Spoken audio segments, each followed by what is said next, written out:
Եկեք մի անգամից կարդանք առաջի Կորինթացիների 10-րդ գլուխը 14-ից մինչև 22 համարը եւ որոշակի տեղեկություններ կտամ, որպեսզի այս պատգամը սխալ չընկալենք։ Կարդանք. Դրա համար իմ շատ սիրելիներ, փախեք կռապաշտությունից։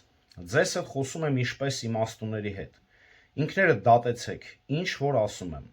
Օրհնության բաժակը, որ օրհնում ենք, հաղորդություն չէ, Քրիստոսի արյան։ Այն հացը, որ մենք կտրում ենք, հաղորդություն չէ Քրիստոսի մարմնին։ Մենք շատեր լինելով մեկ հաց եւ մեկ մարմին ենք, որովհետեւ բոլորս էլ հաղորդ ենք այն մեկ հացին։ Նայեցեք մարմնավոր Իսրայելին, չէ որ նրանք, որ ուտում են զոհից, մասնակից են զոհասեղանին։ Հիմա ինչ ասեմ, միթե կուռքը մի ինչ-որ բան է, կամ կուռքերին զոհաբերված է մի ինչ-որ բան,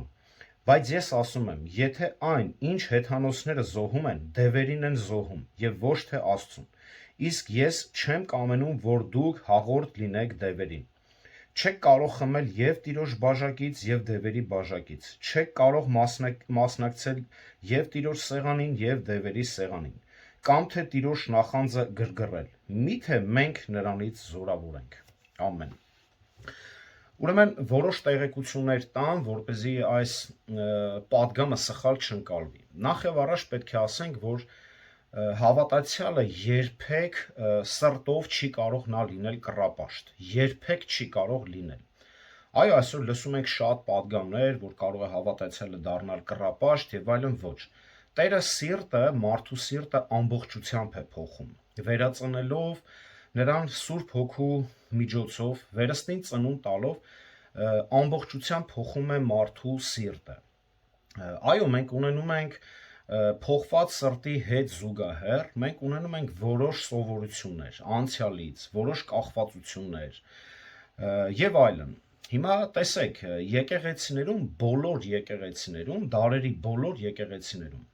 եկեղեցում կա 4 տեսակի ժողովուրդ։ Ովքեր են նրանք։ Նախ եւ առաջ լինում են հոգևոր հասուններ։ Ովքեր են դրանք, այսինքն ծառայողները, հովիվները, լավ ուսումնասիրող եղբայրներ, ովքեր որ ծառայության մեջ են։ Նաև լինում է միջին գիտություն ունեցող, միջին հասկացողություն ունեցող եղբայր, քույրեր եւ նաեւ լինում են տկարներ, այսինքն նրանք, ովքեր որ նորահավատ են, նրանք, ովքեր որ դեռ աստվածային գիտությունը չունեն, դեռ չեն ճանաչում այն բոլոր ճշմարտությունները եւ այլն, եւ կա նաեւ 4-րդ կարգը։ 4-րդն էլ դա անհավատներն են։ Բոլոր եկեղեցիներում էլ գրեթե լինում են հենց անհավատ մարդիկ, ովքեր որ չեն պատկանում Քրիստոսին, բայց ինչ-ինչ առիթներով ներկա են։ Դա այլ թեմա է։ Կամ եկել են ապաշխարելու, այսինքն դեռ չեն ընդունել ամբողջությամբ Քրիստոսին, դեռ չեն ընդունել, դեռ Սուրբ Հոգին իրենց հետ աշխատանք անում։ Հիմա տեսեք, Պողոսը մենք գիտենք, որ նա խոսում էր քրիստոնեական ազատության վարքի մասին, որ ազատությունը պետք չէ չարաշահել եւ այլն։ Հիմա տեսեք, այսպիսի падգամներ կան, որոնք որ ընդհանրական են։ Կորինթացիների նամակը ինքը ընդհանրական նամակ է, այսինքն դա վերաբերվում է այն համայնքներին, ընդհանրական է, որտեղ որ կարդացում է խոսք։ Այդտեղ կլինեն անհավատներ, տկարներ, ավելի խոր իմաստուններ։ Սուրբ Հոգին գիտենք ինչ ձև է օգտագործում իր խոսքը, չէ՞, ինչ է անում։ Հռոմեացիս 10:17 հավատը լսելուց է, լսել Աստծո խոսքից։ Այսինքն խոսքը վերցնում է, մաքուր խոսքը վերցնում է Սուրբ Հոգին եւ դնելով անհավատի սրտի մտքի մեջ, տալիս է մարդուն հասկացողություն, իմաստություն եւ վերածնում է նրան։ Այո, մենք այդ process-ը չենք կարող ամբողջությամբ շատ մանրակրկիտ բացատրել, բայց որ գիտենք, որ Սուրբ Հոգին մարդուն վերածնում է միայն մաքուր խոսքի միջոցով, դա հստակ է։ Հիմա այս падգամի մեջ Պողոս առաքյալը կարող է նա խոսալ ընդհանրական, կարող է առաջի հայացքից տպավորություն լինել, որ մեկը կասի անհավատներին է միայն ուղված այս խոսքը, մեկը կարող է ասի չէ հենց հավատացյալներին, բայց այստեղ պետք է իմանանք հենց հետևյալը, որ Պողոս առաքյալի այս նամակը հենց ուղղում է մարդիկ, ովքեր որ արդեն ունեն հոգևոր հասկացողություն, որպեսզի նրանք կարդան, ընթերցեն եկեղեցում, Այն հավատացյալը, ովքեր որ անում են այսպիսի սխալներ, որ այսինքն ոչ թե գիտակցված մեղքեր են գործում, այլ անգիտակցաբար ինչ որ արարողություններ են մասնակցում, որտեվ մենք տեսնում ենք այս Կորինթացիների մեջ կային մի մեծ բազմություն անգամ, որ այս մարդիկ այսպես էին մտածում, նաև դե հա ինչ անենք, հա հավատացյալ եմ, ընդունում եմ Քրիստոսին, բայց դե ոչինչ, դե հա կեթամ հիմի իմ բարեկամ, նա օրինակ հոպարից տեղ է, նա հիմի գնացել է զոհաբերություն անում, ուղղակի մասնակցում եմ, ուրիշ ոչ մի բան, այսպես էին մտածում։ Եվ կային նաև մարդիկ, որոնց կարար նաև այս падգամը անհավատ, հա, որ դեռ չէին ընդունել, օգնի, այսինքն մարդկանց դարձի գալու համար։ Մոտավորապես կարճ տեղեկություն տվեցի, որ այս նամակը ճիշտ ընկալենք։ Հիմա անցնենք փոքր ինչ հիշենք, ինչ էր կատարվում մեր անցած քարոզներում։ Ուրեմն 1-ից 13 համարներում մենք արդեն ուսումնասիրեցինք, տեսանք, որ Պողոսը հիշեցնում է հայրերի պատմությունը, հայրերի մեղքերը եւ հորդորում է, որ նույն կերպ չապրեն եւ նույն սխալները չգործեն։ Ասելով, որ փորձությունները գալու ժամանակ խուճապի պետք չէ մատնվել եւ ընկնել ինչ-որ մեղքերի մեջ, այլ իմանալ, որ փորձությունները մեր ուժերից վեր չեն եւ կարող ենք հաղթահարել այն Քրիստոսով, որովհետեւ փորձություն տվողը նաեւ ելքնել է տալիս փորձությունից դուրս գալու։ 14-15 համարներում արդեն տեսնում ենք, որ Պողոսը դիմում է Քրիստոսով հենց եղբայր եւ քույրերին ասելով. դրա համար իմ շատ սիրելիներ, նախ սիրելիները արդեն հուշում է, որ նա ում է դիմում, եւ երկրորդը ձեզ 15 համարում ձեզ հետ խոսում եմ ինչպես իմաստունների հետ, ինքներդ դատեցեք ինչ որ ասում եմ։ Այստեղ արդեն մեզ հուշում է, որ այս խոսքը տալիս է այն հավատացյալներին, ուղղում է այն հավատացյալներին, ովքեր իմաստություն ունեն, որտեղ անհավատը դատողություն չունի եւ իմաստություն չունի աստվածային։ Հետևաբար այս նամակը տալիս է սրանց, որ միա դուք վերահսկեք, միա տեսեք ինչ է կատարվում ձեր եկեղեցիներում։ Մարդիկ շատ ազատ արդեն ով ինչ ձև ուզում գործում է, ով ինչ ձև ուզում է ապրել, այսինքն դիսցիպլինա չկա, այս եկեղեցում կարգ ու կանոն արդեն խախտված է իրար, դրա համար ով ոնց ուզում ապրում է։ Տեսեք, Կորինթացի քրիստոնյաներից շատերը խորապես սիրում էին իրենց նախկին հովին, որ նրանցից շատերի համար եղել է հոգևոր հայր, չնայած նրանց բազմաթիվ թերությունների, նրանք Պողոսի նաև սիրելիներն էին, որ տեսնում ենք 14 համարում ասում է իմ սիրելիներ։ Կորինթացիների հավատացյալներից շատերը դեռ հոգեպես անհաս էին, հոգեպես տգետ էին, ինչպես ասում է առաջի Կորինթացիների 3-րդ գլխում,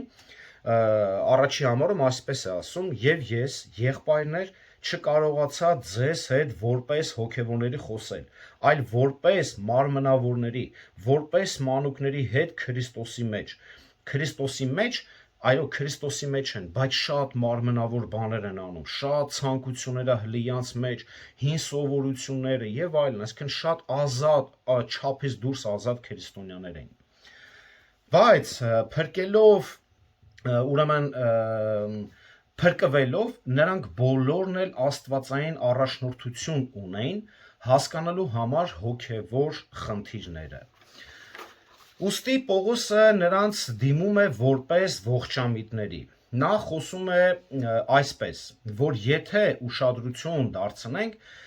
նրա խոսքերին, ապա Սուրբ Հոգու օգնությամբ կկարողանան ճիշտ դատել, թե ինչի մասին է խոսում Պողոս առաքյալը։ Նրա հրահանգները հեշտ են, տրամաբանական եւ հիմնված Սուրբ գրքի վրա։ Նախքան կռապաշտության կոնկրետ մեղքերը նշելը, Պողոսը ասում է. «Փախեք կռապաշտությունից»։ Պետք է հեռու մնալ կռապաշտությունից։ Նույնիսկ նախքան դուք կհասկանաք դրա ողջ վտանգը, ասում է առաջու Հովանու 5-րդ գլուխ 21 համարը։ Այսպիսով մեր գլխավոր թեման հետևյալն է. կռապաշտությունից փախնելու 3 պատճառները։ Առաջին, կռապաշտությունը անհամատեղելի է Աստծո ծառայության հետ։ Երկրորդը, կռապաշտությունը իր բնույթով դիվային է, կռապաշտությունը վիրավորում է Աստծուն։ Այսինքն մեր հենց այս երեք հետևյալ կետերի մասին պետք է խոսենք, բայց մինչ այս երեք կետերի մասին խոսելը պետք է խոսենք ինչ է կռապաշտությունը իր բնույթով, ինչ է իրենից ներկայացնում կուռքը, ինչ է կռապաշտությունը ընդհանրապես։ Այս մեղքը բոլոր մեղքերից ամենալուրջն է և ամենակործանարարն է։ Այս մեղքը ուղղված է Աստծո ուղիղ անձի դեմ։ Այս մեղքը կռապաշտությունը ուղղված է Աստծո անձի դեմ։ Նրանք, ովքեր պաշտում են կուռքը, մտածում են նաև այսպես, որ Տերը միակ ճշմարիտ Աստվածը չէ, որ մյուսները, այսպես կոչված այս չաստվածները, արժանի են նույնպես փառքին և պատվին։ Նրանք ցույց են տալիս, որ Աստված անկատար է և նա չունի ամենակարողություն, ամենագիտություն և ամենաբավություն։ Անկումից սկսած, այսինքն Ադամ Եվայի, մարդիկ ցանկանում են վերափոխել Աստծուն ստեղծել իրենց համար Աստված, սեփական պատկերով և մտքի ֆանտազիաներով։ Եկեք կարդանք Հռոմեացիների առաջի գլուխը 21-ից 23 համարներում Պողոս այսպես է գրում. որովհետև Աստծուն ճանաչելով նրան որպես Աստծու չփառավորեցին, ոչ էլ շնորհակալ եղան, այլ իրենց դատողությունների մեջ ունայնացան, և նրանց անմիջ սրտերը խավարեցին, իրենք իրենց իմաստուն համարելով հիմարացան, և անեղծ Աստծո փառքը փոխարինեցին եղծանելի մարդու, թռչունների, չորքոտաների և սողունների պատկերի նմանության հետ։ Այո, անկում ապրած սիրտը մարդու այսպիսի խավար է հենց կրում իր մեջ։ Կռապաշտությունը շատ ավելի լայն հասկացողություն է, քան պարզապես երկրպագել ինչ-որ կուռքի կամ նրա առջև խունկ ծխելը։ Ցանկացած առարկա կամ գաղափար կարող է կուռք լինել, փիլիսոփայություն կամ սովորություն, գործողություններ, սպորտ, գումար և այլ բան կարող է դրանք կուռքեր լինեն, եթե սա մեր առաջին մտահոգությունն է սրտի։ Այն բանը, ինչը մեզ ստիպում է ավելի քիչ մտածել Տիրոջ և նրա խոսքի մասին և նվիրվել նրան, ապա դա հենց կռապաշտություն է։ Յուրաքանչյուր բան, եթե քեզ ստիպում է, որ դու խոսքի մասին շատ մտահոգված չլինես, խոսքի վերաբերյալ սեր չունենաս, Աստծո հանդեպ, դա արդեն ինքը քեզ գցել է կռապաշտության մեջ, դու արդեն ապրում ես կռապաշտության մեջ, որը որ դու տեղյակ չես։ Տեսեք, նորից ուզում եմ շեշտադրեմ, վերստին ծնված մարդը, Սուրբ Հոգով լցված մարդը, նա չի կարող սրտով կռապաշտ լինել, սրտով ծառայել ինչ-որ բանի։ Կարող է ունենալ սովորություն և գիտեք, կողքի հայացքից նայվի որպես կռապաշտություն, բայց ինչպես ասացի, սա նաև ոչ թե մենք խոսում ենք հիմա մեր ներկա գտնվողների հետ, այլ նաև մարդիկ կան, որ մեզ անգամ հետևում են, գիտեք, on-line տարբերակով, որոնց համար կարող է նաև օգտակար լինել մարդիկ, ովքեր որ դեռ վերստին ծնունդ չունեն։ Ուրեմն, Աստվածաշնչի Աստծուց բացի ուրիշ Աստված չկա։ Եսայի 48-րդ գլուխ 11 համարում այսպես է ասում Աստված. Ես իմ փառքը ուրիշին չեմ տա։ Ես իմ փառքը ուրիշին չեմ տա։ Եվ Մովսեսը այսպես է գրում, ուրեմն Ելից 34-ի 14-ում։ Կարդանք. Քանի որ ոչ մի ուրիշ փոքրատառով Աստծո չես երկրպագելու, որովհետև Տիրոջ անունը նախանձկոտ է, նախանձոտ Աստված է նա։ Այնուամենայնիվ, աշխարհը պաշտում է կեղծ աստվածներին, իսկ հռոմեացիներին գրում է Պողոս առաքյալը Հռոմեացիների առաջի գլուխ 21 համարում, քանի որ Աստծուն ճանաչելով նրան որպես Աստծու չփառավորեցին կամ գոհություն չհայտնեցին, այլ իրենց մտածումների մեջ ունայնացան և նրանց անմիջ սրտերը խավարեց։ Փաստորեն հրաժարվելով ճշմարիտ Աստծուն երկրպագելուց, մարդիկ սկսեցին իրենք իրենց համար կուռքեր ստեղծել, ինչպես թռչունների, կենդանիների տեսքով, գրում է Հռոմեացիների 23 համարում։ Եվ 24 համարում ցույց է տալիս հետևանքը, եկեք կարդանք, 24 համարում հետևանքն է ցույց տալիս։ Դրա համար էլ Աստված ըստ իրենց սրտի ցանկության նրանց պղծության մատնեց, որպեսզի իրար մեջ իրենց մարմինները անարգեն։ Ինչ արեց։ Այն բանը, որ նրանք ճանաչելով Աստծուն սկսեցին չերկրպագել, Աստված նրանց սրտի ուզածի պես տվեց եւ թույլ տվեց, որ նրանք ընկնեն պղծության մեջ։ Քանի որ նրանք հրաժարվեցին երկրպագել ճշմարիտ Աստծուն, Աստված նրանց սրտի ուզածով տվեց։ Հիմա կեղծ երկրպագության արդյունքն այն էր, որ Աստված մարդկանց հանձնեց իրենց մեղքին եւ դրա հետևանքին։ Սարսափելի բան է, պատկերացնում եք, մեղքը այնքան տիրացավ մարդու սրտին, որ տեսեք 32 համարում Պողոս ինչպես է նկարագրում, որոնք անգամ տեսեք գիտենալով Աստծո դատաստանը, թե այդպիսի բաներ անողները մահվան են արժանի, ուշադիր, ոչ միայն անում են այսպիսի բաներ, այլ անողներին էլ հավանություն են տալի։ Տեսնում եք, այսինքն չպաշտել քո պաշտամունքը, հավատքը, հույսը, չլինել ճշմարիտ Աստծուն, հետևանքը հենց այսպես էլ հանգենում է։ Այսինքն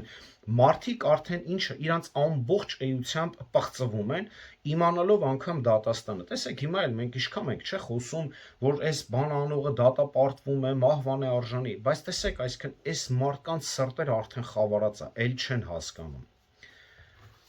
Ու շարունակում են հավանություն տալ հենց իրենց նմաններին։ Ուրեմն մարդը միշտ Աստծո կարիք ունի։ Ուշադիր կխնդրեմ լինեք, հա։ Մարդը միշտ Աստծո կարիք ունի, բայց երբ ճշմարիտ սրտով, ճշմարիտ Աստծուն չի ուղված իր երկրպագությունը, գոհունակությունը, աղոթքը, ապա նա իր համար կստեղծի աստվածներ իր մտքով, իր ձեռքով, ոտքով։ Մարդը, գիտեք, միշտ նեղության մեջ ընկնելուց ինչ որ Աստված է կանչում։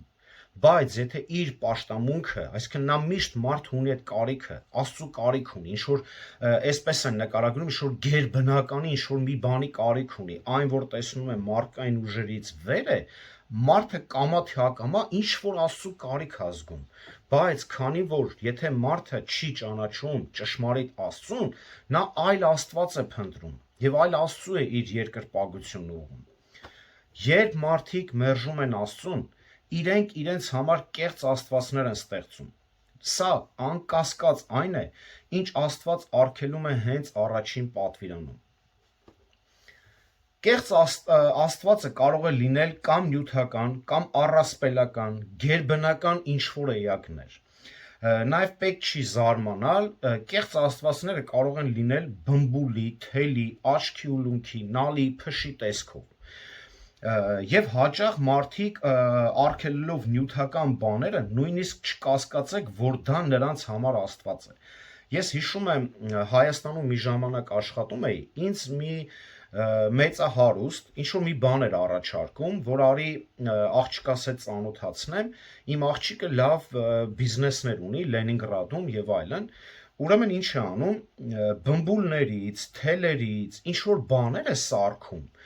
այս մի տեսակ ինչ-որ մի դիզայնով, սա երջանկության բան է, երջանկություն է բերում։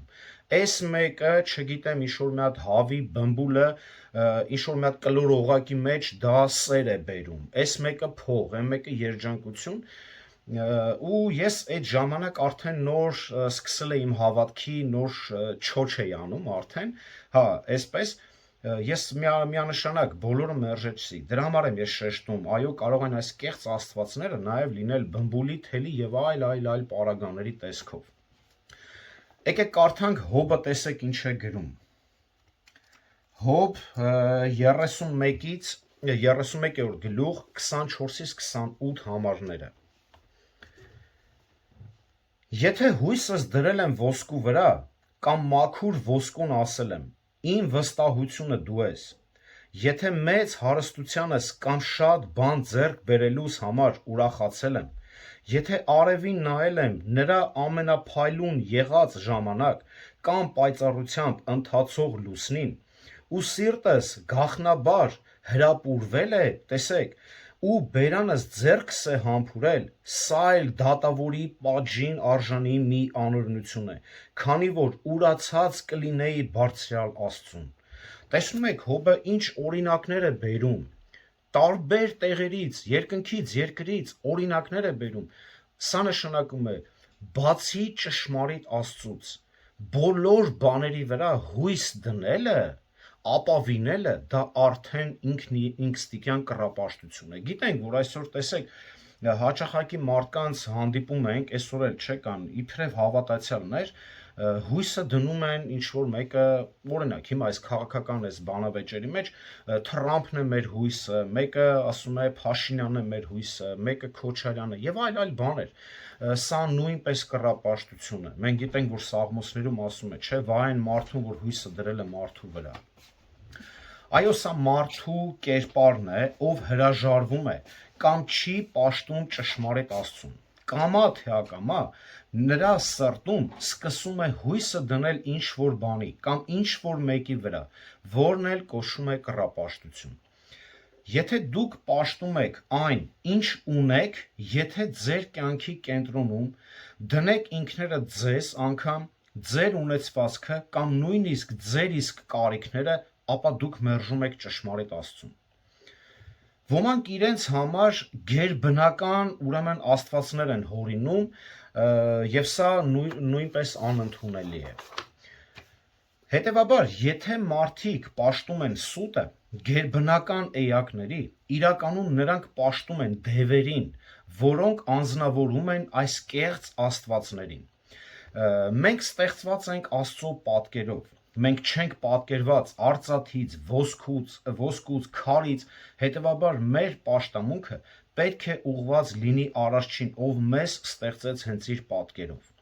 Կռապաշտությունը գիտեք, որ լինում է տարբեր ձևերով։ Աստծո բնավորությունը խեղաթյուրելը կռապաշտություն է հենց նույնպես դառնում։ Այս տեսակի կռապաշտությունը ներառում է սխալ պատկերացում, գիտելիք Աստծո եւ նրա հենց էության մասին։ Այսօր շատ, գիտեք, չակերտավոր աստվածաբաններ այնպիսի բաներ են նկարագրում Աստծո մասին։ Անգամ ես վերջերս լսել եմ, որ ասում են մենք հին ուխտի Աստծուն չենք պաշտում, ու մի քանի անգամ եմ լսել այդ բանը, անմիջապես մարդ, որի հետ եմ խոսել, դա ճշմարիտ Աստված չէ, հին ուխտի Աստվածը շատ դաժան է, ես սիրում եմ նոր կտակարանի Աստծուն, նոր կտակարանի։ Այսինքն մարդիկ խեղաթյուրում են այն գաղափարը, մերժում են այն գաղափարները, որ տեսնում են հին ուխտում, որը որ պատմում է ամբողջ նրա փառքը նույնպես։ Մենք այդտեղից ենք տեսնում նրա փառքը եւ մինչեւ նոր ուխտ։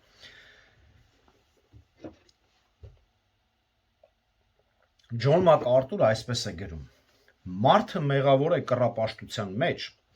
եթե նա նայում է Աստծո որդու վրա միայն որպես մարդ Հիսուսի եւ մոռանում է նրա աստվածությունը եւ նրա մյուս անունները։ Մեջբերման ավարտը։ Նախ եւ առաջ նա Տեր Հիսուս Քրիստոսն է, երրորդության երրորդ անձը, այո նա մեր ընկերն է եւ մեր եղբայրն է, բայց ի վերջո ամենակարևորն այն է, որ նա մեր Տերն ու Փրկիչն է, որի մասին դե միանշանակ այս վարդապետությունը շատ խորն է, որն էլ հենց քայլ պատրաստում ենք, գիտեք, ասացի, որ բացատրենք նաև անգամ քրիստոսաբանություն։ Մենք մեղավոր ենք դառնում Աստծուն զրպարտելու մեջ, նույնիսկ երբ չենք վստահում հենց նրան։ Երբ մենք կասկածում ենք Աստծուն, մենք մեր սրտում ասում ենք. ես վստահ չեմ, թե արդյոք Աստծո խոսքին իսկապես կարելի է ապավինել։ Արդյոք քո խոստումները իսկապես ճշմարիտ են։ Արդյոք քո զորությունն իսկապես բավարար է, իսկ սերը սահմաններ չունի։ Ճիշտ է, մենք միգուցե բառերով չենք արտահայտում, բարձրաձայնում, բայց մեր սիրտը արդեն սկսում է այդպես մտածել, եթե մենք չենք ապավինում Տիրոջը։ Ուրեմն ամեն անգամ, երբ մարդիկ աշխարհիկ սովորություններ են բերում եկեղեցիներ, նոր պաշտամունքի ձևեր,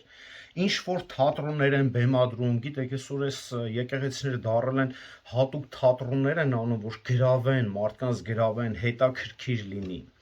Ուրեմն թատրոններ են բեմադրում, երազու տեսիլքներ, նոր հայտնություններ են պատմում եւ այլ բաներ, նրանք ստեղծում են կուռքեր, որոնք էլ շեղում են ճշմարիտ Աստծո երկրպագությունը։ Գիտեք, Իսրայելի ժողովուրդը ձուլած հորթը պատրաստելով պատվում են այն իբրև ճշմարիտ Աստծուն ուղված պաշտամունք։ Հենց իրանց բառերը, դրանք իրանք հենց կոնկրետ շնորհակալություն են հայտնում, որ դու մեզ հանեցիր Իսրայելից։ Այսինքն իբրև պաշտամունք ուղված էր ինչ որ տեսանելի բաների, բայց մենք բոլորս գիտենք, որ սրա հետևում կանգնած է կռապաշտությունը։ Դրանով իսկ նրանք նվաստացրին ճշմարիտ Աստծուն, ինչի կուռքի առաջ։ Ճշմարիտ Աստծուն նվաստացնում են հենց կուռքի առաջ։ Շատ տարիներ ուրեմն չանցած գրում է Մովսեսը, եկեք կարդանք երկրորդ օրինաց 4-րդ գլուխ 14-ից 19 համարները։ Այն ժամանակ Տերն ինձ հրամայեց, որ ձեզ կանոններ ու դատաստաններ սովորեցնեմ, որ դուք դրանք գործադրեք այն երկրում, ուր մտնելու եք այն ժառանգելու համար։ Ուստի ձեր հոգիների հանդեպ շատ զգույշ եղեք, որովհետև ոչ մի նմանություն չտեսաք այն օրը, երբ Տերը քերոբեյում կրակի միջից խոսեց ձեզ հետ։ Ոչ մի նմանություն դուք չեք տեսել, այսօր գիտենք, չէ, օրեկան տեսել եմ Աստծուն, Քրիստոսին եւ այլն, որ գուցե դուք ձեզ պղծեք եւ ձեզ համար քանդակված կուռք շինեք, որևէ կերպարանքի պատկեր, արուի կամ էքի նմանությամբ, երկրի վրա գտնվող աննասուների նմանությամբ, օդում թռչող թռչունի նմանությամբ, գետնի վրա սողացողների նմանությամբ, կամ ջրի եղած ձկան նմանությամբ, միգուցե աչքերը դեպի երկինք բարձրացնես ու տեսնես արեգակը կամ լուսինը, կամ աստղերը երկնքի ամբողջ զորքը եւ մոլորվելով դրանց երկրպագես ու դրանց ծառայես, որոնց քո Տեր Աստվածն ամբողջ երկնքի տակ եղած ազգերի համար է տվել, բայց Տերը ձեզ վերցրեց եւ երկաթի հնոցից Եգիպտոսից դուրս բերեց, որ իր սեփական ժողովուրդը լինեք, ինչպես այսօր եք։ Հիմա տեսնում եք ինչքան օրինակներ է բերում, էլ անուն կար որտար, այսինքն ասում է այս բաները, որ դուք իբրև տեսիլքի եք վերածում, իբրև անուններ եք դնում, պատկերներ եք հորինում, այդ բոլորի մեջ ես չկամ։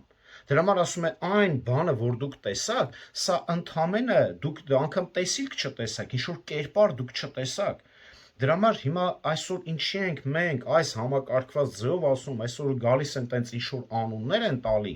Տերը երևաց, Տեր ասաց, այս ամբողջը սա շեղում է, մարդուն ճշմարիտ Աստծուց շեղում է, որն էլ այդ մարդկանց չգիտես, ցավոք սրտի չես կարող համոզես, որ դա այդպես է։ Տեսեք, այսօր գիտենք ինչ է կատարվում նաև եկեղեցիներում։ Տեսիլքներ են տեսնում ու ասում են Հիսուսին տեսա։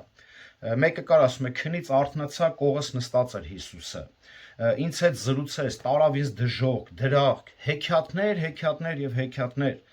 Ուրեմն սատանան լավ խաբում է ու ամենավտանգավորն էլ այն է, որ իրենց լսելով էլ մի մեծ բազմություն է հենց մոլորվում ու էլ չեն ուզում լսել մաքուր ավետարանը։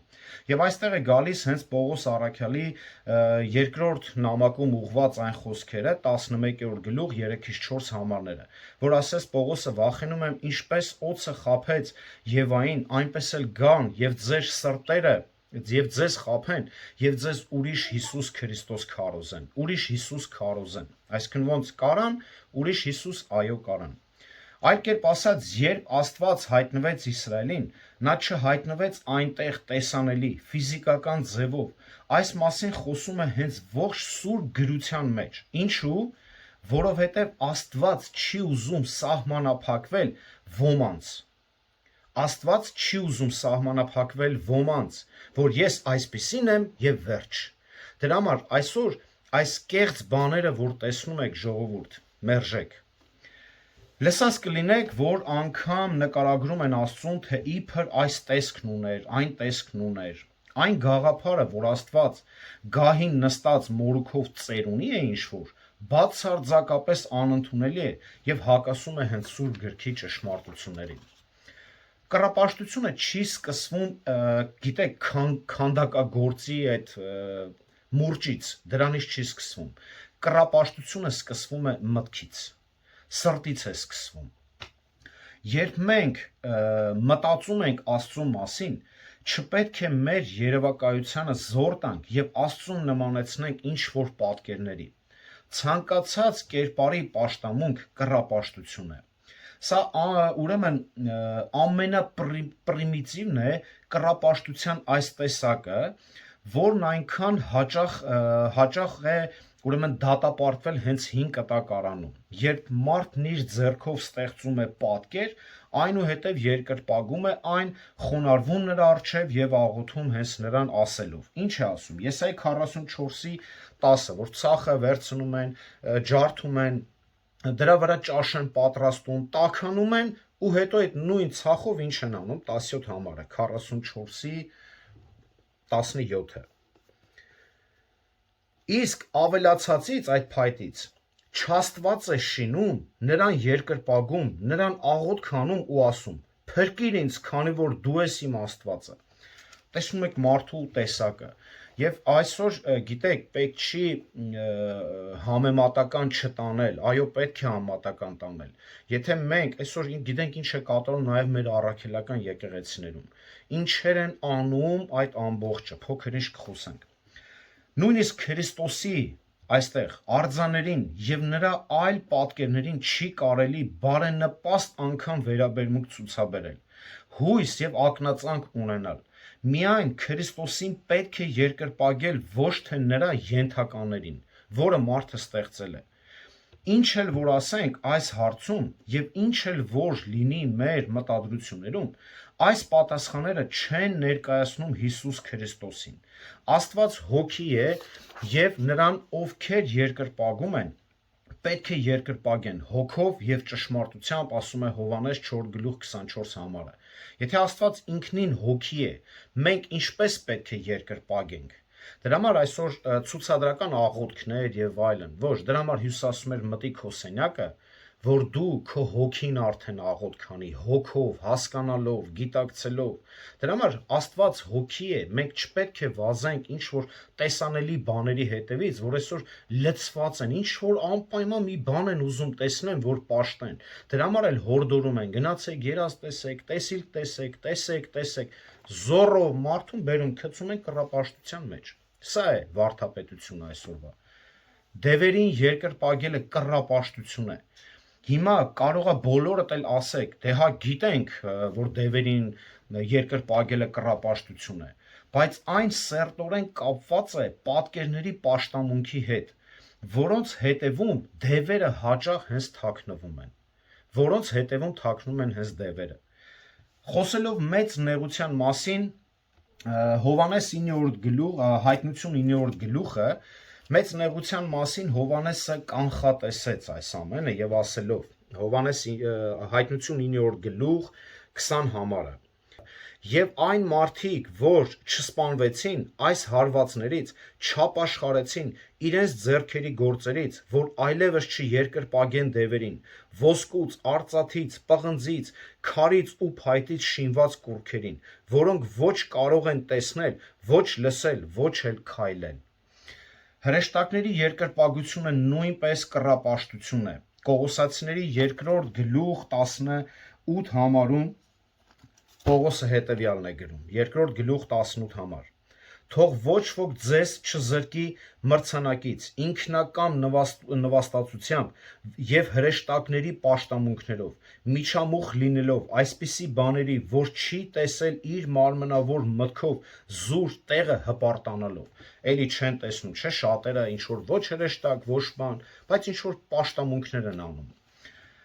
Եվ գիտենք, երբ Հովհաննեսը տեսավ հրեշտակին, ուզեց երկրպագել, հրեշտակը ինչ ասաց Հովհաննես առաքյալին։ Հիշում եք ինչ ասաց։ Եկեք կարդանք նույնպես, չէ, պիտի հերթականությունը մի փոքր պահենք, հայտնություն ուրեմն 19-րդ գլուխ 10 համարում մենք տեսնում ենք, երբ որ տեսիլքի մեջ տեսնում է եւ այլն, 19-րդ գլուխ 10 համարը։ Եվ ես էլ ընկա նրա ոտքերի առջև, որ երկրպագեմ նրան, բայց նա ինձ ասաց. «Զորացիր, մի արա այդ բանը, քանի որ ես եւ քո եղբայրների ծառայակիցն եմ, որոնք Հիսուսի վկայություն ունեն։ Աստծուն երկրպագիր, որովհետեւ Հիսուսի վկայությունը մարգարեության ոգին է»։ Նաեւ գիտեք, որ այսօր մեր առաքելական եկեղեցին նաեւ ինչ ծառայություններ է անում, ինչ երկրպագություններ, Մահացածների երկրպագություններ։ Կարդանք Սաղմոս 106-ի ուրեմն 28-29 համարները։ 106-ի 28 և 29 համարները։ Նրանք Բել Գևորին հարեցին ու մեռածների զոհերը կերան, այսպես իրենց արարքներով նրան բարկացրին և նրանց վրա համաճարակ հասավ։ Տեսնում եք, այսինքն այս մարդիկ ինչ-որ զոհածների համար անգամ պաշտամունքներ են անում, որը որ նույնպես այսօր տեսնում ենք առաքելական եկեղեցում։ Մենք նման մարդկանց չենք երկրպագում, անկախ նրանից, թե ովքեր են եղել նրանք, նույնիսկ Սուրբ գրքի հերոսները, Աբրահամ, Մովսես, Դավիթ, առաքյալներ կամ նույնիսկ Հիսուս Քրիստոսի Մայրամը, որն էլ առաքելական եկեղեցու պաշտամունքի հենց կենտրոնն է, սա կռապաշտություն է։ Աստծուց բացի այլ բանի հանդեպ քո սրտում երկրպագությունը, հավատարմությունը, նվիրվածությունը դա կռապաշտություն է։ Նաև ինչն է մարդուն սարքում կռապաշտ, փառասիրությունը, ցանկությունը, հարստությունը, մոլուցքը եւ այլ նման բաներ կարող են հեշտությամբ վերածվել հենց կուռքերի, որովհետեւ որտեղ Հիսուսն ասաց ձեր գանձն է, այնտեղ էլ նաև կլինի ձեր սիրտը։ Մատթեոս 6:21 համար։ Ագահությունը կռապաշտություն է նույնպես։ Նրանք, ովքեր ագահությամբ ցանկություն ունեն հարստություն կուտակելու, դա նյութապաշտություն է կոչվում, որն էլ այսօր ամենից շատ տարածված հենց կուռքերից մեկն է։ Եփեսացիների 5-րդ գլխում, եկեք կարդանք Եփեսացիների 5-րդ գլուխ, այսպես է ասում, 5:5-ը։ Քանի որ գիտեք, որ ոչ մի պոռնիկ կամ պիղծ կամ ագահ մարդ, որ կռապաշտություն է, ոչ մի ագահ մարդ, որ կռապաշտություն է, ժառանգություն չունի Քրիստոսի եւ Աստծո արքայության մեջ։ Ժառանգություն չունի։ Նաև Կողոսացիների 3:5-ը, Կողոսացիների 3-րդ գլուխ 5 համարը։ Ուստի սպանեցեք ձեր երկրավոր անդամները, պոռնկությունը, պղծությունը, անսանց կիրքը, չար ցանկությունը եւ ագահությունը, որ կռապաշտություն է։ Որ կռապաշտություն է։ Անզուսպ ցանկությունը կամ ցանկասիրությունը նույնպես կռապաշտություն է։ Պողոս ասաց. մարդկանց մասին, ովքեր գործում են որպես Քրիստոսի խաչի թշնամիներ։ Տեսեք ինչ ահավոր սարսափելի է, չէ՞ հնչում այս արտահայտությունը։ Քրիստոսի խաչի թշնամիները։ Կարդանք Փիլիպպեցիների 3-րդ գլուխ 18-ից 19 համարները։ Որովհետև շատերը, որոնց մասին հաճախ ասել եմ ձեզ և հիմա էլ լալով եմ ասում, որպես Քրիստոսի խաչի թշնամիներ են քայլում, նրանց վերջը կորուստ է, նրանց Աստվածն իրենց որովայնն է, իսկ փառքը իրենց ամոթը, որոնք երկրավոր բաներ են հենց մտածում։ Այսինքն երկրավոր բաներ մտածելը ցանկություն, այս աշխարհը, այս ժողովուրդ, այս ամբողջը կռապաշտություն է։ Մարդ ում ցանկությունները, մտքերը, ձգտումները ուղղված է մարմնական ախորժակի վրա, նույնպես կռապաշտություն է։ Կռապաշտությունը բերում է Աստծո վրեժը անհավատների նկատմամբ։ Եզեկիել 44:10 է ասում. կրելու են, ասում է, իրենց անօրենությունները, կրելու են դրանք այդպիսիներ իրենց անօրենությունները։ Մարմնական ցանկությունները տանում են կռապաշտության։ Եկեք կարդանք Գաղատացիների 5-րդ գլուխը։ Գաղատացիների 5-րդ գլուխ 19-ից 21 համարները։ Մարմնավոր բնույթի գործերը հայտնի են, ինչպես շնություն, պոռնկություն, պղծություն, անբարոյություն, կռապաշտություն, կախարդություն, ատելություն, կռիվ, չարակամություն, բարկություն, հակառակություն, երկպառակություններ, բաժանումներ, նախանձումներ, սպանություններ, հարբեցողություններ, անառակություններ եւ սրանց նման ուրիշ բաներ։ Նախապես ասում եմ ձեզ, ինչպես անցյալում զգուշացրել եմ, թե այսպիսի բաներ անողները Աստծո արքայությունը չեն ժառանգելու։ Այո, շատ խիստ է։ Դրա համար Աստված նախանցկոտ Աստված է եւ իր փառքը չի տալու, չի թույլ տալու, որ իր փառքը փոխարինի մեկը ինչ որ բանով։ Այո, ժամանակավոր կարող է։ Այո, կարող է ընկնել մեկը ինչ որ պղծության մեջ, բայց Աստված իր փառքը չի փոխի ոչ մի բանի հետ։ Մարդը կարող է ինչ որ ձգտումներ ունենալ, մարդը կարող է ինչ որ ցանկություններ ունենալ, եւ դա էլ հենց հանգեցնելու է պատժի։ Եվ տեսեք, Տերը հստակ ցույց է տալիս այս կռապաշտների վերջին կանգառը որտեղ է լինելու։ Հայտնություն 21:8-ը։ Բայց վախկոտների ու անհավատների, պիղծերի, մարդասպանների, պոռնիկների, կախարդների, կռապաշտների, որը տեսակ տարբեր բաներ ենք ցույց տալի կռապաշտներին, կռապաշտների եւ բոլոր ստախոսների բաժինը լինելու է կրակով ու ծծմբով վառվող լիճը, որը երկրորդ մահն է։ Այս սա էլ հենց լինելու է այսպիսի մարդկանց վերջին կանգառը, նախավերջինը չէ, վերջին կանգառը։ Այս ամենը հեռացնում է Աստծուց եւ նրա ուղիներից եւ ստիպում է հավատացյալին անգամ այսպիսի բաները խախտել երկնային հոր հետ իր հարաբերությունները։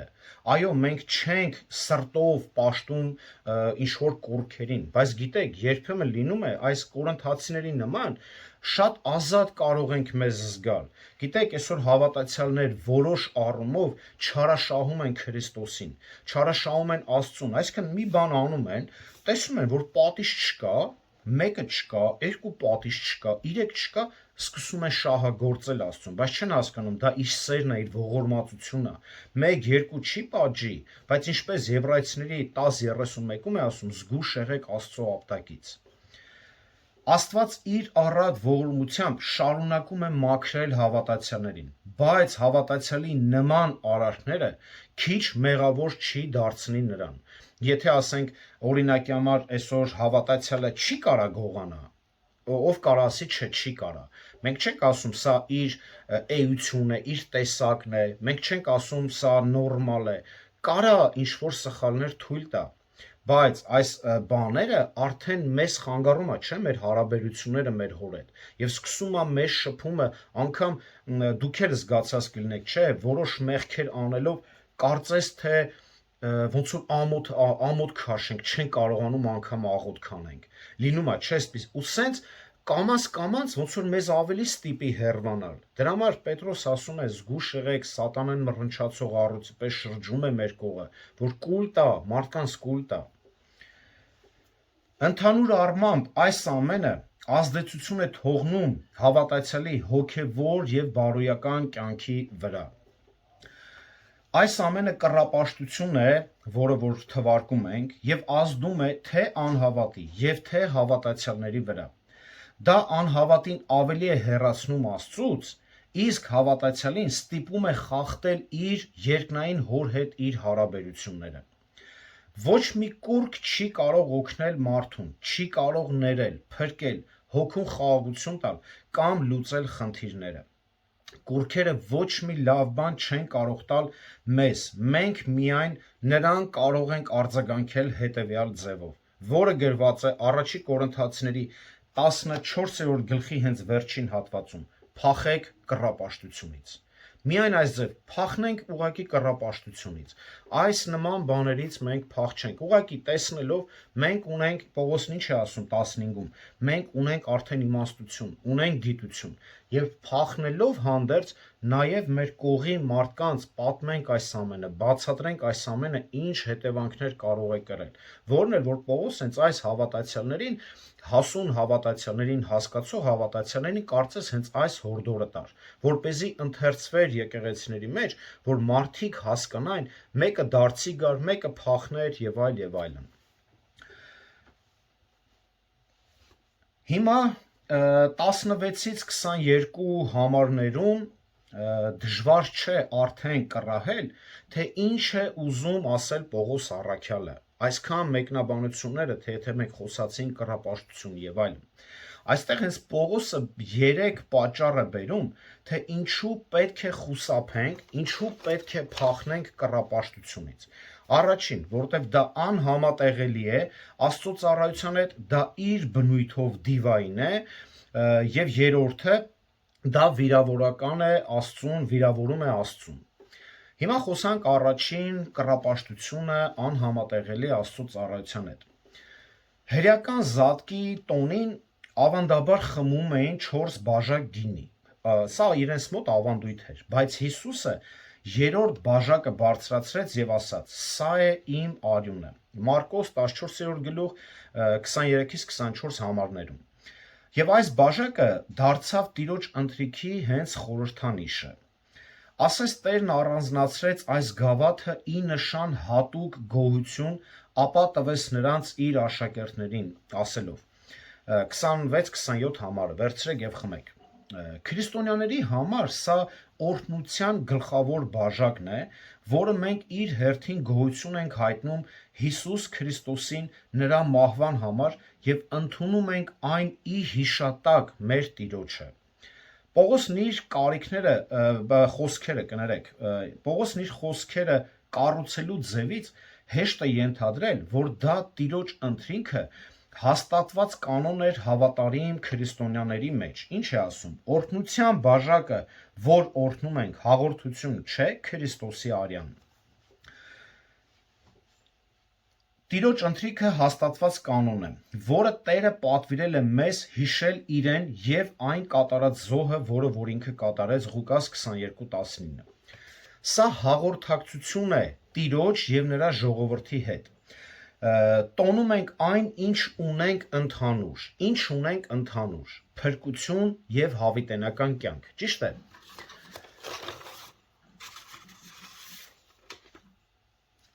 Սա արտացոլանքն է,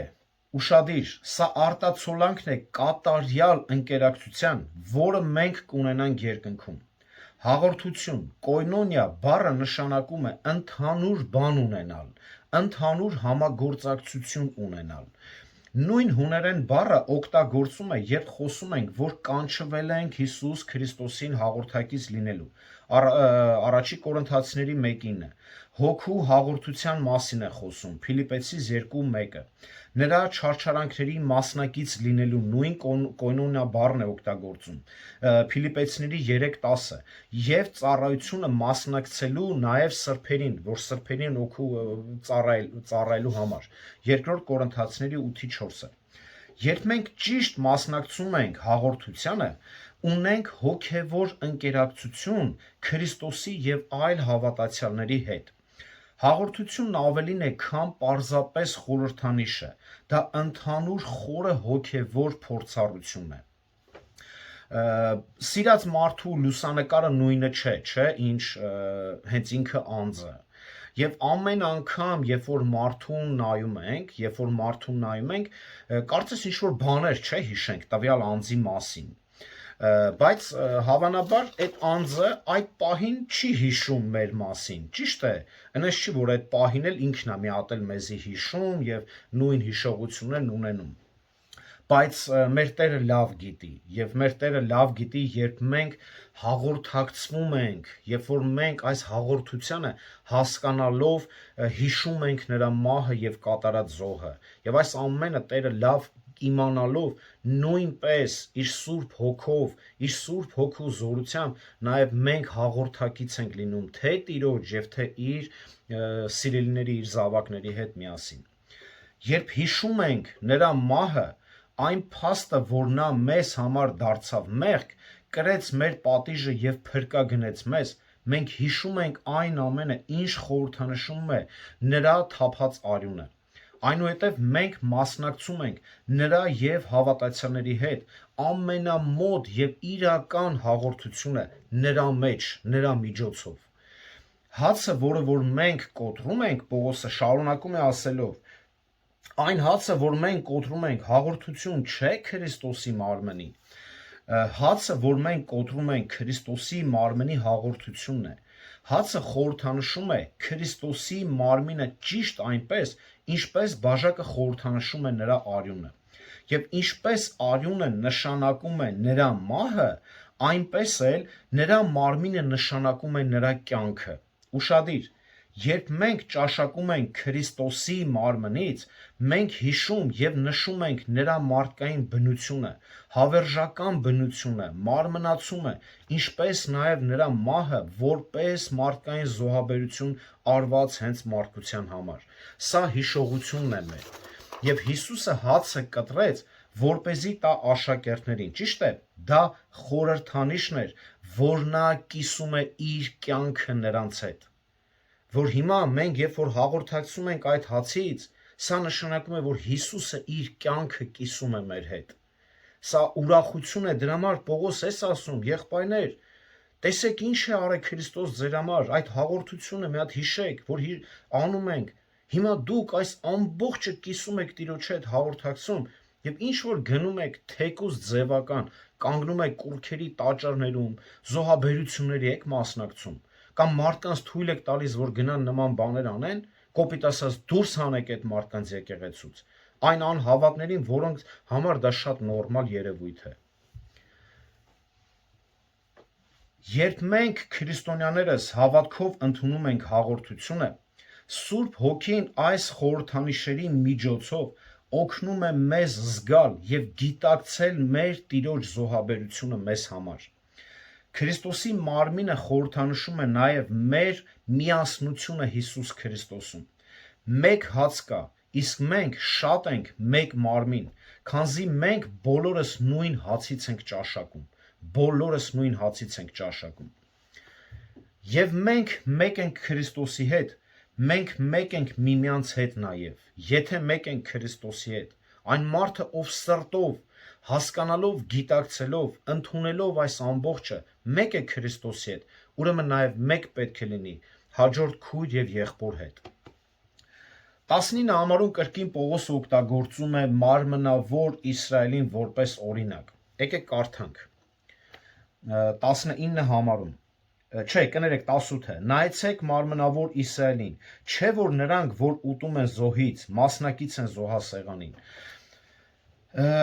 Ուրեմն, երբ իսրայելացիները զոհ էին մատուցում Տիրոջը,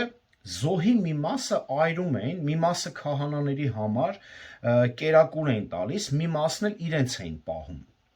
Յուրաքանչյուր ոք իր մասնակցությունն ուներ զոհաբերության մեջ, կիսելով Աստծո եւ միմյանց հետ։ Նմանապես կուրքին զոհ մատուցելը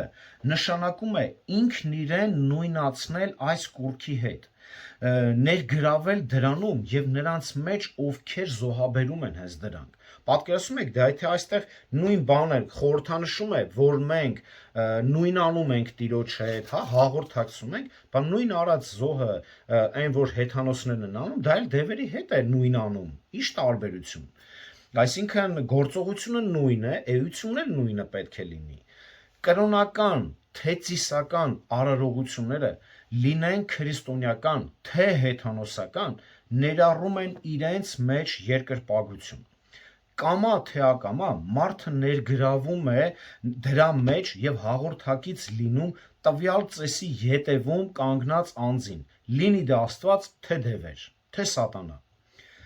Երկրորդ պատճառը, թե ինչու պետք է փախչել կռապաշտությունից, որովհետեւ իր բնույթով դիվային է։ Ծառայում է դևերին, 19 համարում է, 19-ից 21 համարում է ասում։ Կռապաշտությունը ոչ միայն անհամատեղելի է առ Աստված հավատքի մեջ, այլ ավելի վատ այն նաև ներկայացնում է հենց դիվային ուժերը։ Ինքնին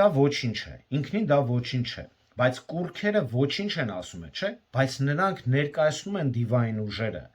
Դևերը այն հոգևոր ուժերն են, որոնք ընկած են բոլոր կռապաշտության հենց հետևում։ Նրանք, ովքեր զոհաբերում են կուրքերին, զոհ են մատուցում դևերին, իրականում դա հենց դևերի պաշտամունք է։ Երբ երկրպագուն կարծում է, որ կուրքը ներկայացնում է իրական Աստված,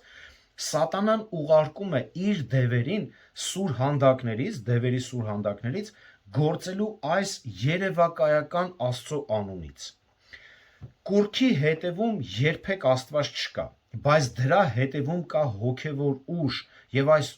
ուժը միշտ չար դիվային է լինում։ Այսինքն այնպես չի, որ ասենք, սրա մեջ ոչ մի բան չկա։ Ոչ, այդտեղ կան հենց հոգևոր դիվային ուժեր կան։ Եվ դևերը կարող են շատ հզոր լինել։ Մենք այսօր գիտեք այնքան ցուրին կարծիք ունենք այս դևերի մասին, որ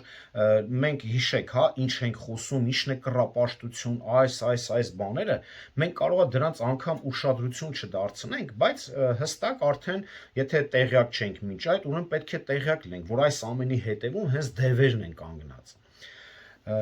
Տեսեք, շատերը օկուլտիստների եւ հեթանոսների պնդումները հիմնված են հենց խարդախության եւ չափազանցության վրա, որոնք կարող են առաջացնել զգացմունք, էմոցիա, այսինքն այսօր գիտեք, չէ, հոգևոր դաշտում էլ կա, ինչ որ զգացական, ինչ որ բաներ են զգում, էմոցիա են զգում, ասում է մեկը էսի սուրբ հոգին է, դա անգամ քրիստոնեական, բայց եթե ուշադրություն եք դարձրել, այս ամենը կա նաև թե մուսուլմանական, թե ինչ որ բուդդիստական, շիվայիստական կրոնների մեջ, անգամ են որ բաներ են անում, ինչեր էր այդ որ հիպնոզների մեջ կա,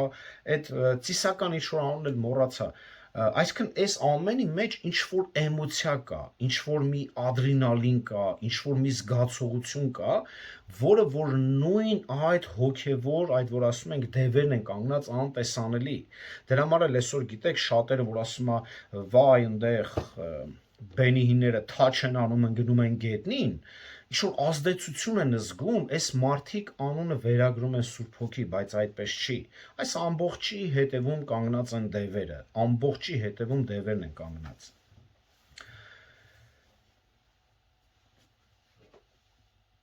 Տեսեք, այն ամենը կարող է գալ նաև այս ամենը բախտագուշակների, պայծառատեսերի, աստղագուշակների, հորոսկոպների, տեսիլքի քողի տակ։ Սակայն այսպիսիների միջոցով կարող են նաև որոշ բաներ իրական լինել իր շնորհիվ դիվային ուժերի։ Այն որ ասում են դες մեկը տեսիլ տեսավ, բայց էս իրականացավ։ Այո, կարող են լինել, ով ասում, որ դևերը չունեն զորություն ինչ-որ բաներ անելու։ Այո, ունեն։ Դևերն անսահմանափակ ուժ եւ զորություն չունեն, այնպես չի, որ նրանք անսահմանափակ են, բայց կարող են անել հրաշքներ, որոշ գուշակություններ իրականացնել, բժշկություններ անել, տեսիլքներ տալ, Աստծո անունով ներկայանալ, որպեսզի մոլորեցնեն անհավատներին։ Կարդանք մի շատ, գիտեք, դիպուկ համար 2-րդ Թեսաղոնիկեցիների 2-րդ գլուխ 9-ից 11 համարը։ Նրան ում գալը սատանայի ներգործությամբ, ամենայն զորությամբ, նշաններով եւ սուտ հրաշքներով է։ Այսինքն սատանայի գալը այս սուտ հրաշքներով եւ այլ բժշկություններով եւ դրանով է։ Շարունակում է. կորստյան մատնվածների վրա անիրավության բոլոր խաբեություններով, քանի որ նրանք ճշմարտության սերը չընդունեցին, որպեսզի փրկվեն։ Այս մարդկանց ճշմարտության սերը հետաքրքիր չի։ Դրա համար միշտ այս մարդկանց վերնագրերը հրաշք, տեսիլ, երազ, բժշկություն, էս ու էսա։ Հիմա նայեք, սատանան այս աշխարհի իշխանն է, մենք գիտենք, եւ նա կառավարում է այս աշխարհի այդ համակարգը դևերի օգնությամբ, ում մենակ չի անում, դևերի օգնությամբ է անում։ Եվ տարբեր կերպով փորձում է մոլորեցնել մարդկանց շփման մեջ պահելով իր եւ դևերի հետ։ Ամեն կերպով դրա իր նպատակը սա է։ Ցավալին այն է, որ այսօր եկեղեցու անվան տակ համայնքներ են ձևավորվել ժողովրդին մոլորեցնելու հենց համար։ Քարոզիչներ, որոնք այս նույն շփման մեջ են դևերի հետ եւ նույն կերպով հանդես են գալիս իբրև Աստծո ծառաներ։ Այն ինչ տեսել ենք ժամանակին, որ գուշակություն էր անում մեր Վարդուշ տատին, չգիտեմ էնի, կոֆեի բաժակ էր նայում եւ ինչ որ ապագա էր կանխատեսում, երազներ էր պատմում, իբր իրականացել է եւ այլ բաներ, այսօր տեսնում ենք նույն բաները քողարկված Աստծո անվան տակ, որ տեսնեք նույն բաներն են։ Եվ այս ինչ տեսնում ենք հիմա շատ հարանվանություններում իրականում հող են պատրաստում մեծ նեղության շրջանի համար, այն շրջանի, որ 7 տարի պետք է սատանեն կառավարի ամբողջ աշխարհում։ Կարդանք Մատթեոս 24-րդ գլուխը 23-ից 24 համարներում։ Սա արդեն մեծ նեղության շրջանն է, արդեն հափշտակությունը եղել է, ուղղակի լավ տես մոլորեսնելով բերը հասցրել են արդեն ըտե, ու եկեղեցին դե հափշտակվել, բայց սրանք մնացել են։ Այն ժամանակ, եթե մեկը ձեզ ասի, այ հա այստեղ է Քրիստոսը կամ այնտեղ, չհավատաք դրան, որովհետև սուտ Քրիստոսներ եւ սուտ մարգարեներ պիտի լինեն եւ մեծ հրաշքներ ու նշաններ պիտի ցույց տան, որ եթե հնարավոր լիներ, նույնպես ընտրյալներին մոլորեցնեն։ Այդ օր ընտրյալներ կան, չէ՞ դե պիտի փրկվեն։ Այսօր այս process-ը չեք տենում։ Այս նույն բաները այսօր չեք տենում։ Ես տենում եմ, վստահ եմ, մենք էլ ենք տենում։ Բայց ամենացավը չես կարող համոզես, որ դա ասում են չէ, դա Աստծո։ Ինչ ասենք։ Մովսեսն ասաց Իսրայելի մասին, որ նրանք բերեցին զոհեր դևերին ոչ թե Աստծուն։ Երկրորդ օրինաց 32-17-ը։ Կներեք, այն ուժերը, որոնց նրանք պաշտում էին, աստվածային չեն, բայց իրական էին։ Այսինքն այն նրանք կուրքեր են սարքել, ինչ որ երևակայական եւ այլ պաշտամունք են անում, նրանք աստված չէին, բայց իրական էին։ Բայց կային, բայց գործում էին, ինչ որ էներգիա են տալի, ինչ որ ադրենալին են տալի, եւ այս ամենի հետևում ով էր կանգնած։ Նույնպես սատանան էր կանգնած։ Նույն կերպ էլ այսօր շատերը գիտեն, թե Աստծուն են ծառայեն, բայց իրականում դևերի համար հրամաններն են կատարում։ Այս սա է ցավը, որ զգուշացնում ենք մեր քույր եղբայրներին, հավատացյալ, ովքեր իրանց կոչում են, ովքեր թեկուզ հավատացյալ չեն, բայց կոչում են, գոնե այդ մարդկանց զգուշացնում ենք, որ այս ամենի հետևում չար կա կանգնած։ Եվ սա ոչ թե Պողոսի միայն խորհուրդն է, այլ փաստի հայտարարությունն է ուղղակի։ Հիսուսը հասկացրեց, որ ոչ ոք չի կարող ծառայել երկու տիրոջը։ Մատթեոս 6-րդ գլուխ 24 համար։ Այո, մենք չենք կարող երկու տիրոջ ծառայել, կամ մենք մյուսին կսիրենք, կամ մեկին կատենք։ Հիմա ինչ է ստացվում։ Եթե այս մարդկանց ուղղվածությունը այդպիսի բաներն է, իրականում նրանք Քրիստոս չեն սիրում։ Դրա համար այ իրենց ասած այդ դաժան, որ ներկայացնում են, հա, Աստվածը պետք չի։ Իրանք հենց ուզում են այնպիսի Քրիստոսի, որ իրանք կսիրի, կփայփայի։ Դրա համար այսօր սաղ եկեղեցիներում Աստված սեր է, խոսում են մենակ աստվածային սիրո մասին, այլ չեն խոսում Հուդայի ցեղից եկող առյուծի մասին։ Եկեք դառնանք մեկի համար նախանձախնդիր, իսկ մյուսին անտեսենք։ Մենք չենք կարող ներքուստ հաղորդակցվել Տիրոջ հետ եւ հետո շփվել դևերի հետ։ Բայց Կորինթոսում ոմանք փորձեցին հենց այդպես էլ անել։ Երկու տիրոջ էին ուզում ծառայել, բայց տիրոջ հետ ցավալին նրանց ընկերակցությունը ճիշտ չէր։ Այդ մարդկանց ընկերակցությունը ճիշտ չէր Աստծո հետ։ Նրանց պաշտամունքը ընդամենը կեղծավորություն էր։ Նրանք իրականում Աստծուն չէին պաշտում։ Երկակի խաղ էին խաղում։ Չգիտենք, միգուցե այս պատգամից հետո ոմանք դարձի եկան եւ այլն, բայց համենայն դեպս այսպիսի մարդիկ կային հենց համայնքում, որն էլ կարող էր իր մեծ եւ բացասական ազդեցությունը ունենալ հենց եկեղեցու մեջ։ Հովանեսը գրում է իր երկրորդ թղթում, Հովանու երկրորդ թուղթը 10-ից 11 համարներում։ Եթե մեկը գա ձեզ մոտ առանց այս վարդապետությունը բերելու, նրան մի ընդունեք ձեր տան մեջ եւ բարև մի ասեք անգամ նրան, ովքեր որ ճշմարիտ վարդապետությունը չունեն, ճշմարիտ երկրպագությունը չունեն, ճշմարիտ այս գիտելիքով չեն շարժվում, եթե այս մարդիկ կան, չէ, այսօր այդ Եհովայի վկաներ եւ այլն, բարև ասում եմ միտու, տունդ մի թող, 10-րդ համարը, եթե մեկը գա ձեզ մոտ առանց այս վարդապետությունը բերելու, նրան մի ընդունեք ձեր տան մեջ եւ բարև մի ասեք նրան, քանի որ նրան բարև ասողը հաղորդակից է դառնում նրա չար գործերին։ Տեսնում եք, ինչ խիստ է դատում Հովանեսը։ Նույնիսկ հյուրասիրություն ցուցաբերելը վերաբերմունքը կեղծ ուսմունք տարածողների նկատմամբ կհանգեցնի այս տեսակի ուսմունքների յետևում թաքնված դևերի ազդեցությանը։ Պատկերացնում եք, ինչի մասին է խոսքը, բայց եթե այո, բայց եթե գիտենք դու կեղծ ես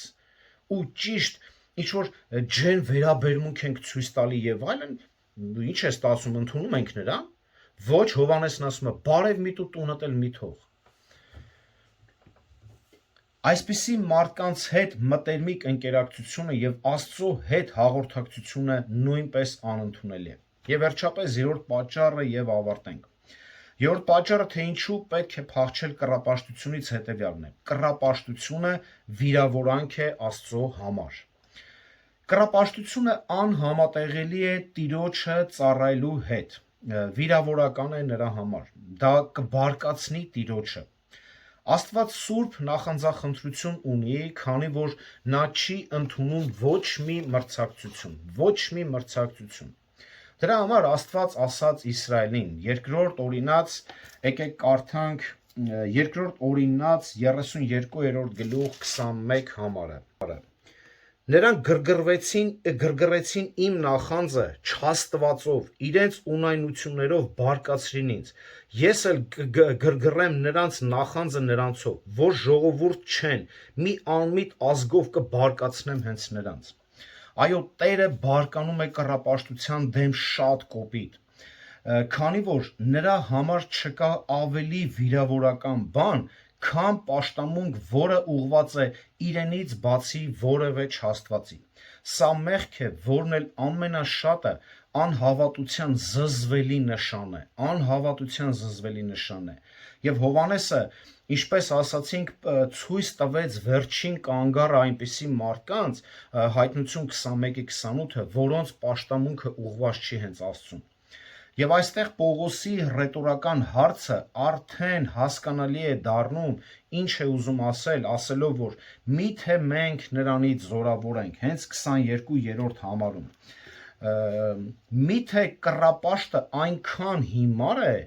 որ մտածի ինքը Աստծուց ավելի զորավոր է։ Բայց պարզում է, որ այո, կան մարդիկ հենց այդպես մտածում են։ Կորինթացիներից ոմանք հենց այդպես էլ անում էին, ոչ թե միայն մտածում։ Սա այն է, ինչի համար էլ նրանք վճարեցին իրենց առողջությամբ, իսկ ոմանք էլ վճարեցին նույնիսկ իրենց կյանքերով։ Եկեք կարդանք առաջի Կորինթացիների 11-րդ գլուխ 30 համարը եւ ավարտենք։ Դրա համար էլ ձեր մեջ շատ թույլեր եւ հիվանդներ կան, եւ շատերն էլ ննջել, մահացել են։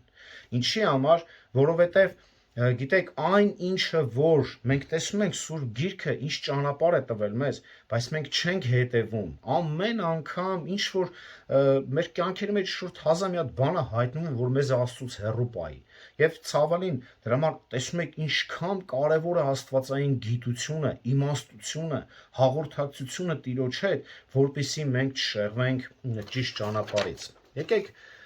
3 գործնական քայլեր տեսնենք ու ավարտենք։ Առաջին, քանի որ ունենք Աստծո գիտությունը, իմաստությունը, փախնենք նման անհեթեթ երևույթներից, որը որ մեզ կարող է, գիտես, թեկուս այո սրտով չի կարող գցել, բայց միգուցե ինչ որ մի պահ շեղել մեզի, մի պահ փորձի շեղել մեզի այն ճշմարտությունից, որը որ մենք կրում ենք մեր մեջ, որը որ մենք ունենք մեր ձեռքերի մեջ, Աստվածաշունչը։ Եվ մեր ամբողջ հույսը, հավատքը, վստահությունը, պաշտամունքը, նվիրվածությունը, մեր անձը, միտքը, սիրտը նվիրենք Աստվածաշնչի միակ Աստծուն, ճշմարիտ Աստծուն, որը ճանաչեցինք Հիսուս Քրիստոսով։ Երկրորդը, քանի որ մենք մեկ ենք Քրիստոսով եւ հաղորդակցվում ենք նրա եւ նրա սրբերի հետ, եկեք հեթանոսների արարողությունից մեզ ուղակի հեռու պահենք եւ հորդորենք այն մարդկանց, ում որ ճանաչում ենք, ովքեր որ ինչ-որ կախվածություններ ունեն, օգնենք ցույց տալ նրանց ճանապարհը, օգնենք նրանց հասկացնել, թեպետ եկեղեցու անդամներ չեն, դա նաեւ կլինի մեզ համար լավ առիթ Քրիստոսին քարոզել, շատ լավ առիթ է, որպեսզի տեսնենք մարդիկ այսօր մեկը ավտոյի մեջ աշկյուլունք է կրում, մեկը չգիտես ինչ-որ բաներ անում, օգնենք նրանց, դա մեզ համար լավ առիթ է ավետարան քարոզել եւ ցույց տալ այսպիսի պղծությունները եւ հերո պահենք եւ անգամ նրանցից, որտեղ իրականում այդ բոլորը ուրեմն պղծություն են եւ որի հետևում էլ հենց կանգնած է սատանան։ Երրորդ գիտակցենք, որ Տիրոջից զորավոր ոչ ոք չի կարող լինել։ Մենք կրելու ենք ողջ պատասխանատվությունը եւ չիմանալը մեզ երբեք չի ազատելու պատասխանատվությունից։ Մենք չենք կարող մեզ փրկել, մենք չենք կարող մեզ, չգիտեմ, մեր հոգուն կյանք տալ եւ այլն, այսինքն մենք չենք կարող այս ամեն ինչը անել ու միաժամանակ պատասխանատվության չենթարկվել։ Մենք անզորներ ենք, իսկ Աստված զորավոր։ Սուրբ Գիրքը ցույց է տալիս, թե ում պետք է հավատալ, սիրել, ծառայել եւ հույսը դնել ում վրա, եւ ում պետք է ատել եւ փախչել դրանից։ Սուրբ Գիրքը բոլոր ճանապարհները ցույց է տալիս։ Այդ պատճառով էլ եկեք կարդանք եւ շարունակենք մեր ուսումնասիրությունը Աստվածաշնչից, որն էլ մեր միակ եւ ճշմարիտ ճանապարհն է։ Տերը օրհնի բոլորիդ։